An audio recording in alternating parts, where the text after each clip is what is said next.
Hi, I'm Bozo and I'm a Kiri main and Overwatch coach. Let's talk about positioning. Positioning is not just about the map. I can't say, hey, this is a good spot you can always play in on this map, because good positioning is not a location, but a criteria to fulfill. What is this criteria then? In this video, we will cover everything that goes into what makes good positioning, starting with the more broad and abstract ideas, then looking at how it applies to Kiri specifically, then looking at some in-game examples from pros. Let's start with some positioning fundamentals. First, cover and height. We always want to be near cover. Cover allows us to be in aggressive positions, maximize the pressure we apply, and minimize the damage taken. This in turn means we get our defensive resources forced less, can stay in the aggressive position for longer, and demand less resources from our team. Height is also a form of cover, but instead of tucking behind a corner sideways, you simply back up and let the floor cover your hitbox. In general, height allows you to minimize how much of your body you expose to the enemy. Besides just being a form of cover, we like height for other reasons as well. Height allows us to see more of the map, and people generally have to invest cooldowns to get to you. But back to cover. When using corners, we always want to be a step away from cover. This means that often the cover or wall will literally be taking up part of your screen. Get comfortable with walls impeding your vision. This means you are using cover well. Some questions we can ask ourselves to determine whether our cover usage is good are: if you get headshot by an Ashe right now, would you make it back behind the wall in time before she can hit a second shot? Or if a diva bombed, would you have cover? Similarly, only peek height as far as you must in order to see your target. Why look like this when you could look like this? Not entirely unrelated to this is slicing the pie, which is intentionally only peeking one enemy at a time whenever possible. The idea is, how can we take less risk for the same reward? The reward being the sightline we want to peek. If we can only shoot at one person at once, which is usually the case, why would we allow 2, 3, 4 people to look at and shoot us at once? So whenever possible, we peek angles to isolate targets in our field of view. Once that enemy repositions or uses a cooldown that gives you an advantage or dies, you can then move on to the next target. Next, after the fundamentals, we look at where the fight is taking place. Though we can usually reasonably predict where certain heroes or teams will play, this will still vary from game to game and from fight to fight. For some heroes and some maps, you'll find the same common places that tend to be almost universally good, even if the fight is happening in slightly different spots. And sometimes, for some maps and some heroes, really no position feels good, and you have to play the fight from a suboptimal position or try to take the fight in a different spot. But in general, we want to predict where the fight is taking place and position in a way that is good for our hero and our team. For any given position, we can ask ourselves, are we in a position to maximize our hero's APM, or actions per minute, or uptime? For Kiri, that means, is there a position where we can both heal our team and do damage from the same spot? This heal kunai kunai rhythm is called weaving. Are we in a position, in relation to our other support, where every member of our team can get the care they need? Consider the sight lines and effective ranges of you and your other support. Are all important angles being controlled or contested by our team, or are some angles being left open? Kiteability. If the enemy uses an ultimate that you are forced to kite, where will you and your team go? For most heroes, that means the pathing to a less aggressive position near cover, but for Kiriko, this is often very different, but we'll come back to this later. Next, let's talk about maps. Know what sightlines are often controlled by which heroes, especially snipers. Keep those sightlines in mind at all times. For maps with a lot of verticality, you can often be the better support to help your teammates playing on height. Know health pack locations. Playing around health packs means you can usually hold a position for longer. As for different game modes, in Flashpoint, your team is making long rotations from point to point. A good general rule for rotations is rotate together and split to fight. You do not want to get caught with less numbers mid-rotation. For escort, hybrid, and push, when payload or cart goes around a turn, there's usually an inside lane and an outside lane. Usually, but not always, we prefer the inside lane. Outside lanes have longer rotations as the payload moves, and the distance from both allies and enemies is further. This makes our damage less consistent, our healing and Suzu slower to reach our teammates, and our TP options start to get limited. However, the benefit of outside lanes is that you can usually see the entire fight from a single vantage point. On an inside lane, you've got easy access to both allies and enemies, but you are also more susceptible to multiple sightlines. Playing inside lanes can be more efficient, but will also demand you to be more vigilant in 1, turning around frequently to track everyone's positions, and 2, to watch your own back. Sometimes a map can have one, but not the other. It could be out of bounds for the map, like Eichenwald's second point, or not fully connect, like Eichenwald's first point. Or one could be significantly more appealing than the other due to health pack locations, access to height, lack of cover, etc. Think of New Queen Street forward spawn checkpoint. The inside lane is very valuable for all 3 of these reasons. For defending rounds on hybrid or escort, or in any game mode where you currently have possession of the objective, you can get more creative with your positioning. Since the enemy team wants to retake space, they will usually go first or make plays to use ults first in a fight, to which you can respond by applying pressure on an angle while the enemy is in the process of making their play. It is easier to set up on angles and wait for an enemy to make a move, and deny that move with a powerful position you've set up on before that fight, as opposed to when you are attacking or retaking space and your team wants to make the first move. Many of the good, powerful angles will already be occupied and may demand resources in order to clear. Doing this and timing it alongside your team's engage can be much more difficult to time correctly than when defending. Of course, the significance in timing is splitting enemy attention and resources appropriately between you and your team. Go too early and you draw the attention of too many enemies, and go too late and your team is actively fighting, down in numbers and down to support, without any benefit of you distracting enemies. Now, let's talk about guidelines for positioning specifically for Kiriko. Her gameplay loop is basically this.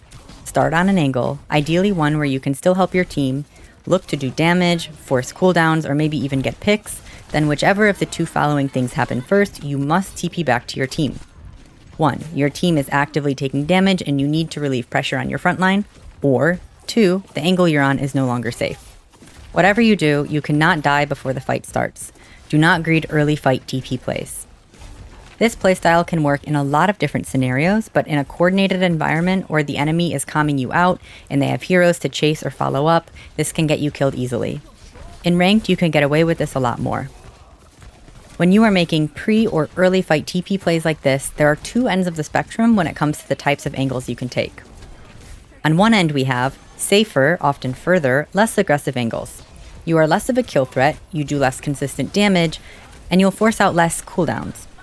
But you are usually able to stay for longer. Because of that, on these angles, you would really want to also have LOS of your team, so you can heal and do damage from the same place, as you plan to be there longer. These are low risk, low reward angles. And on the other end of the spectrum, we have closer, deeper, and more aggressive angles. You have more consistent damage and kill threat on angles like these, and thus the enemy is forced to look at you and clear you. You cannot stay on these angles long, and often you cannot support your team while making these plays. These are high-risk, high-reward angles. Most angles will fall somewhere between these 2 extremes, and knowing which type of angle you will get the most value out of is an exercise in risk and reward management. That is, how much do you have to gain, and how much do you have to lose?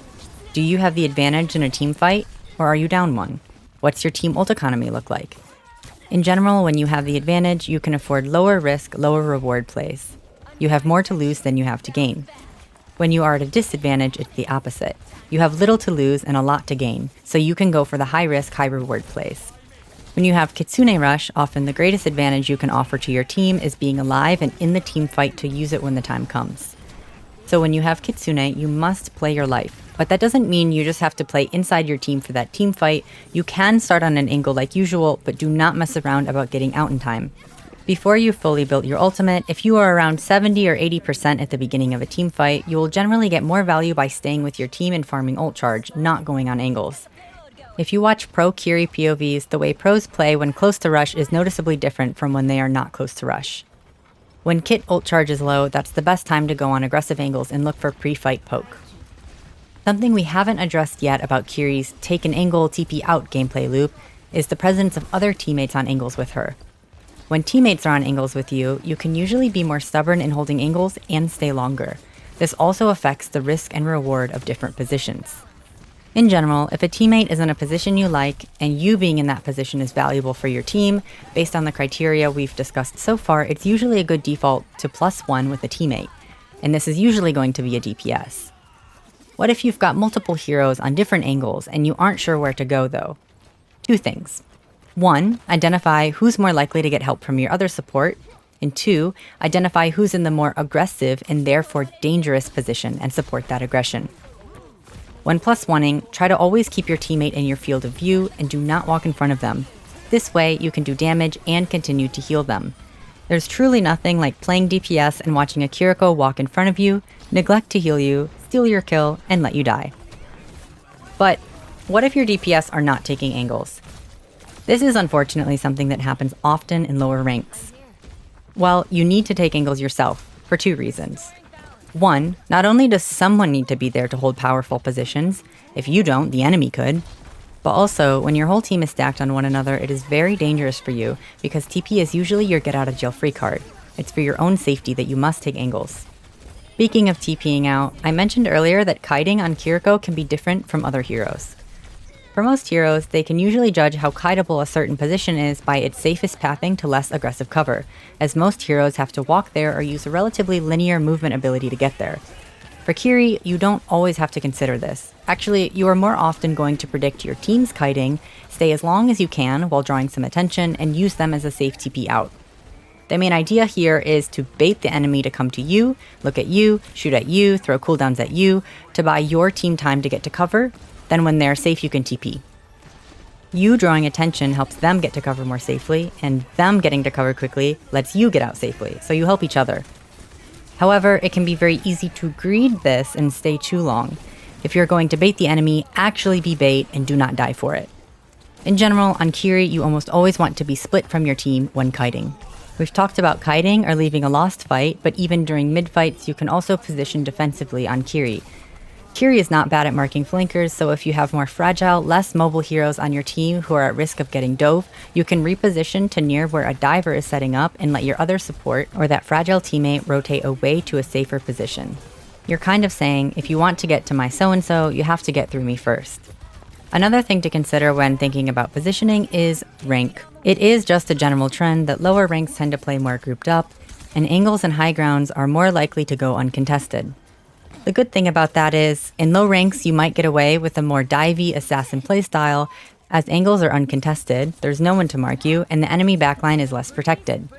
In high ranks, you would get marked more consistently and contested on angles. The bad thing about this is, a more grouped team means less viable TP options for you, so you often just have to create your own distance from your team for your own safety. Now, let's look at some pro gameplay and find examples of each of these big ideas. First, we'll watch part of this Toronto versus Once Again match from the 2024 Esports World Cup. For the first fight, Rupal plays on this right angle. He has decent visibility of both his team and the enemy team. He has no fall off and decent poke with kunai spam, so he's the best person on his team to hold this angle and deny their team from playing here for free. This is not a solo angle, and it's not very aggressive. From here, he can do recon and farm ult charge early. Because he's near his Cass, he doesn't really want to TP out to leave Cass if he can help it. He'd prefer to stay and help the Cass. This means he needs a rotation that he can take with Cass and aided by the Lucio. So when Venture engages, Lucio amps them all out to rotate to Mega. Why a soft angle first fight? Well, let's look at his other options. He doesn't want to stack on his team, right? So the other options would be to play from server or from Mega, but neither of those have LOS of both his team and the enemy. This really is his best option for where this fight is happening. Now, Owe has flipped the map and is playing from Toronto spawn. So now this Mega is a viable position. What has changed?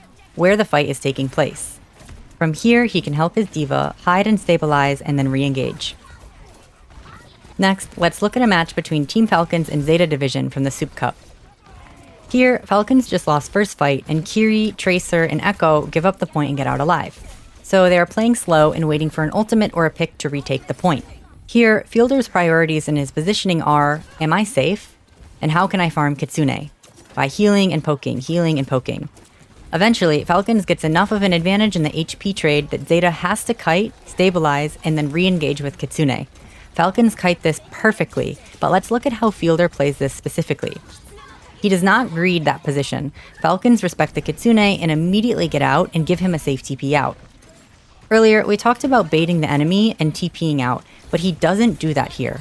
Why? Because he would lose much more than he would gain by drawing attention to himself. He's very close to Kitsune. All he needs to do here is to get out with his team, live, and then pop ult. Falcons get value out of this rush and ultimately win this team fight. For our last VOD, let's look at this Crazy Raccoons versus Zeta Division match, also from the Soup Cup. Crazy Raccoons just won the last fight and have 3 pushing payload. Shu pushes up to spam an angle that Zeta is likely to peek for recon or for early damage. He does this so early that his TP back to his team is guaranteed as safe. Unfortunately, he only gets 1 kunai in before turning around to TP out. This is because of how many enemies he saw at once. He wanted some early fight poke onto 1 other enemy, but when he sees 3 at once, that risk is far too high, dying before the fight starts, compared to the reward, some ult charge. Had it only been 1 person, he would have most likely stayed a bit longer. After TPing back, he positions himself in a spot where he can see his whole team.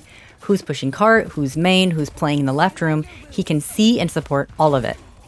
As the fight progresses and cart moves, he rotates to tuck behind this right side cover to reload. Unfortunately, his Lucio gets picked. His team is at a disadvantage now, so now would be the time to go for a higher risk, higher reward play, so his Genji dashes in to look for a trade. This TP out from Shu serves 2 purposes. Naturally, this TP is a TP out. Enemy Hazard has committed his mobility cooldown to him and he responds with a TP out. Unfortunately, he reacts a little slowly to just TP and has to Suzu to buy him some time to get TP off.